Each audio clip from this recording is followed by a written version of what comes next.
వాళ్ళు ఎంతో కాలంగా యాంటిక్ బిజినెస్ లో ఉన్నారు. అయితే యాంటిక్స్ అన్నిటికీ ఒక స్పెషల్ క్వాలిటీ ఉంటుంది.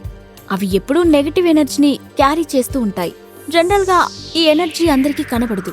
అలాంటి యాంటిక్ ఐటమ్స్ ఇంట్లో పెట్టుకోవడం అరిష్టమని మన పూర్వీకుల నమ్మకం అని చెప్పాడు సాగర్. ఆ మాటలు వినగానే రజిత ఇంకా అఖిల స్టన్ అయ్యారు. ప్రతి విషయంలోనూ సాగర్ అమోఘమైన జ్ఞానం కనబరచడం వాళ్ళు నమ్మలేకపోయారు. అయితే అతను చెప్పింది నిజమని అఖిలకి నమ్మకం కలగలేదు. నీ తెలివి చూపించడానికి ఏదేదో మాట్లాడకు సాగర్. నాకు తెలిసి నువ్వు రైటర్ అయితే మంచి భవిష్యత్తు ఉంటుంది అని సరదాగా జోక్ చేసింది అఖిల. నో, అతను చెప్పింది నిజమే అని ఒక ట్రేలో టీ కప్స్ తీసుకుని హాల్లోకి వస్తూ అంది శ్రావ్య. గతంలో మా డాడీ కూడా ఇదే చెప్తూ ఉండేవారు. యాంటిక్ బిజినెస్ చేయడం ఓకే, కానీ వాటిని ఇంట్లో పెట్టుకోవడం మంచిది కాదని అనేవారు అని చెప్పింది శ్రావ్య. ఆ తర్వాత ముగ్గురు సరదాగా కబుర్లు చెప్పుకుంటూ కూర్చున్నారు. శ్రావ్య కిచెన్లోకి వెళ్లి లంచ్ ప్రిపేర్ చేయడంలో పడింది. అఖిల ఇంకా రజిత కూడా ఆమెకు హెల్ప్ చేయడానికి వెళ్లారు. ముగ్గురు అలా కిచెన్లో వర్క్ చేస్తూ ఉంటే అప్రయత్నంగా సాగర్ అటువైపు చూశాడు. క్యాజువల్ గా సోఫాలో కూర్చొని ఉండగా అనుకోకుండా సాగర్ ప్యాంట్ మీద టీ ఒలికిపోయింది. ఇంతలో సాగర్, నీకు స్పైసీగా ఉంటే ఓకేనా అని హాల్లోకి వస్తూ అడిగింది శ్రావ్య. అతని పరిస్థితి చూసి, ఏమైంది, ఏం చేస్తున్నావు నువ్వు అని అడిగింది శ్రావ్య. ఆమె వైపు ఇబ్బందిగా చూశాడు సాగర్. ఏమీ లేదు, అనుకోకుండా టీ ఒలికిపోయింది. వాష్రూమ్ ఎక్కడా అని అడిగాడు సాగర్. అది విని శ్రావ్య అతనికి వాష్రూమ్ చూపించింది. సాగర్ హడావుడిగా వాష్రూంలోకి వెళ్తుంటే రజిత ఇంకా అఖిల కూడా అతని పరిస్థితి చూసి నవ్వుకున్నారు. ఏదేదో ఊహించుకోకండి, నేనేం చిన్నపిల్లాడిని కాదు అని నవ్వుతూ అంటూ వేగంగా వాష్రూంలోకి దూరిపోయాడు సాగర్. అతను ఇంకా బయటకు రాకముందే ఆ ఇంటి తలుపులు బలవంతంగా తెరుచుకుని ఎవరో లోపలికి వచ్చారు. హలో, ఎవరు మీరంతా? అసలు లోపలికెలా వచ్చారు అని శ్రావ్య కోపంగా అడిగింది. వీళ్ళని కట్టిపడేయండి. సాగర్, ఎక్కడున్నావు నువ్వు? వెంటనే బయటికి రా అని చుట్టూ చూస్తూ గట్టిగా అరిచాడు. అప్పుడే లోపలికి వచ్చిన అధీర. అది వినగానే బాత్రూంలో ఉన్న సాగర్ కొద్దిగా భయపడ్డాడు. అధీర కొంచెం కూడా ఆలోచించకుండా బాత్రూం తలుపు తెరుచుకొని లోపలికి వెళ్లాడు. అధీరా, నీకేమైనా మెంటలా? ఇలా బాత్రూంలోకి రావడానికి సిగ్గులేదు అని కోపంగా అరిచాడు సాగర్. ఆపు నీ డ్రామాలు అంటూ బలంగా అతని ముఖం పైన పంచ్ చేశాడు అధీర. అయితే సాగర్ తప్పించుకోవడానికి పక్కకు జరిగాడు. ఆ దెబ్బ గోడ మీద పడడంతో పగుళ్లు ఏర్పడ్డాయి. ఏంటి, నీకు చావాలని అంత ఆశగా ఉందా? నా మీద అటాక్ చేస్తావా అని మరింత కోపంగా కేకలు పెట్టాడు సాగర్. నీతో నాకు గొడవలు అనవసరం, మర్యాదగా అడుగుతున్నాను. నా పవర్ ట్రైనింగ్ ఆర్ట్ బుక్ నాకు తిరిగిచ్చే. ఈ విషయం నేను ఇక్కడితో మర్చిపోతాను అని రాజీ పడుతూ అన్నాడు అధీర. నీకు చెప్తుంటే అర్థం కాదా?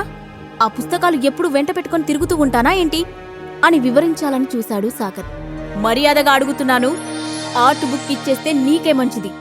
లేదంటే బయట ఉన్న ముగ్గురు అమ్మాయిలతో నీకు మంచి రిలేషన్ ఉందని నాకు బాగా తెలుసు. నేనడిగింది నాకు ఇవ్వకపోతే ఆ ముగ్గురిని నీ కళ్ల ముందే చంపి పడేస్తాను అని ఆవేశంగా అన్నాడు అధీర. ఏంటి, నన్నే బెదిరిస్తున్నావా అని అడిగాడు సాగర్. వెంటనే అధీర ఒక్కసారి చుట్టూ చూసి, ఈ ప్లేస్ అస్సలు బాగోలేదు, మనం గదిలోకి వెళ్లి మాట్లాడుకుందాం అని చెప్పి బాత్రూం నుంచి బయటకు నడిచాడు. సాగర్ కూడా అతని వెంటే బయటకి రాగానే కొంతమంది మనుషులు అఖిల ఇంకా మిగిలిన వాళ్ళని తాళతో కట్టిపడేశారు. ముగ్గురు అమ్మాయిలు ప్రమాదంలో ఉన్నారు కాబట్టి సాగర్ వాళ్ళను ఎదిరించే ధైర్యం చేయలేదు. సాగర్ బయటకు వచ్చిన వెంటనే ఆర్ట్ బుక్ ఎక్కడుంది అని సీరియస్ గా చూస్తూ అడిగాడు అధీర. చెప్పాను కదా, ఆ బుక్ ఇప్పుడు నా దగ్గర లేదు అని అన్నాడు సాగర్. మర్యాదగా బుక్ ఇస్తావా లేదా అంటూ సాగర్ పైన దాడి చేయాలని చూశాడు అధీర. అయితే అదే సమయంలో ఏదో అదృశ్య శక్తి తన బలాన్ని హరించి వేసినట్లు కింద పడిపోయాడు అధీర. బాధతో అతను మెలికలు తిరుగుతుంటే సాగర్ అతని వైపు క్యాజువల్ గా చూశాడు. ఎవరైనా నీకు విషం పెట్టి చంపాలని చూస్తున్నారా అని అడిగాడు సాగర్. కాని అధీర అతని ప్రశ్నకు సమాధానం చెప్పలేదు. అతని ఒళ్లంతా ఏవో పురుగులు పాకుతున్నట్లు ఇరిటేషన్ కలిగింది. చిన్న చిన్న చీమలు తన శరీరాన్ని తూట్లు తూట్లుగా పొడుస్తున్నట్లు ఫీల్ అయ్యాడు అధీర. నెమ్మదిగా సాగర్ అతని దగ్గరకు వెళ్లి పరీక్షగా చూసి, నువ్వు ఎవిల్ పిల్ తీసుకున్నావా అని అడిగాడు. నీకెలా తెలుసు అని ఆశ్చర్యంగా అడిగాడు అధీర. సహజంగా ఈ పిల్స్ గురించి చాలా తక్కువ మందికి తెలిసే అవకాశం ఉంది. ఎవరైనా ఈ పిల్ తీసుకుంటే వారి లెవెల్ పెరిగే అవకాశం ఉంది.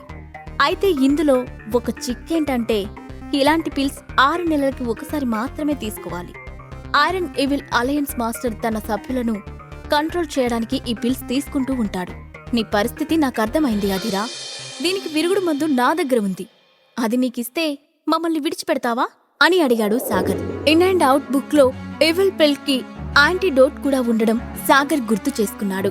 బ్లాక్ ఫ్రూట్ సహాయంతో అలాంటి యాంటీడోట్లను ఎన్నో తయారు చేయొచ్చని అతనికి తెలుసు. నో, నేను నీ మాటలు నమ్మను. కేవలం మా అలయన్స్ మాస్టర్ దగ్గర మాత్రమే దీనికి విరుగుడు మందు ఉంటుంది అని విపరీతంగా బాధపడుతూ చెప్పాడు అధిరా.